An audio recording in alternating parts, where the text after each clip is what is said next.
Digital ID verification basically is an enhancement of the traditional identification where people are used to your traditional passport, your driver's license, or national ID. With digital identification, what we've done is to add on top of it a biometric aspect of it. So with the biometrics, now with on top of your traditional ID, we then add either your thumbprint or even your image to enhance the digital IDs that you have. So digital verification basically is something that you have, something that you know, and then also the context. We look at the context and then we apply all that together to give you a full digital ID verification with AI. Okay, so with digital identification and AI, everything is about convenience to the customer. I'll give you a practical example. In Ghana, we required customers to update their national ID with all their banks. So we had to sit back and then ask ourselves, if it were you, would you walk to a bank just to go and update your ID? Most customers were not doing it. So we said, okay, let's now provide them with that convenience. At the same time, let them feel secured. So we came up working with the national database, the national ID database, using APIs to now provide that convenience to the customers using AI. So now when you go online at your own convenience, you can update your records with us.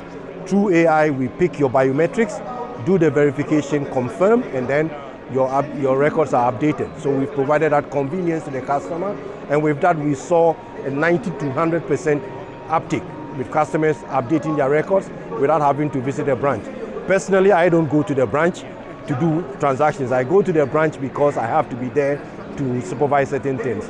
Yeah, you are right. Digital fraud is something that as more and more customers transact digitally, fraudsters, or what we call the bad actors, are also up in their game. So what we do is that using machine learning and analytics, we put together tools that will help you to proactively detect the bad actors before they even strike on our customers.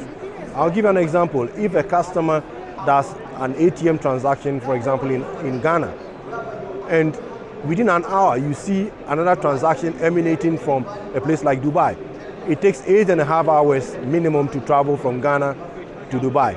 But the system is able to detect and see that this is fraud and straight away acts on it. If you leave it for a human being, they will not see this. They will wait for the customer to call and say that I have received an alert of a transaction which I didn't perform. And that is not what banking is supposed to be. So we are using AI to combat fraud in that regard. Yeah. Okay, the major challenge is for the customers' security.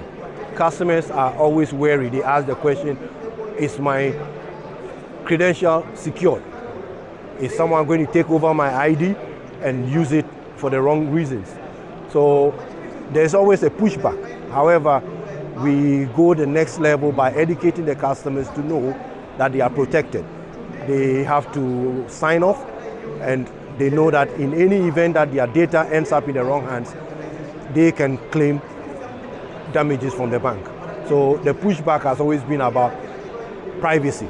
And with us, the Data Privacy Act in Ghana ensures that the customer is always protected. Yeah. I'll go back to the national ID, which we call the Ghana card update. So when it became law that everyone had to update their records, their Ghana card number with their banks, else you would not be able to transact.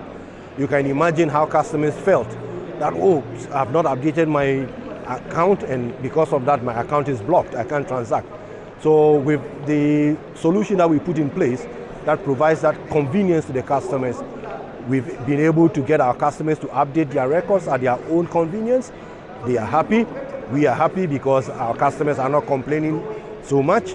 And that is also using the traditional ID verification. On top of that, we've slapped the biometrics, which is either using the image or fingerprint, and it has the liveness test.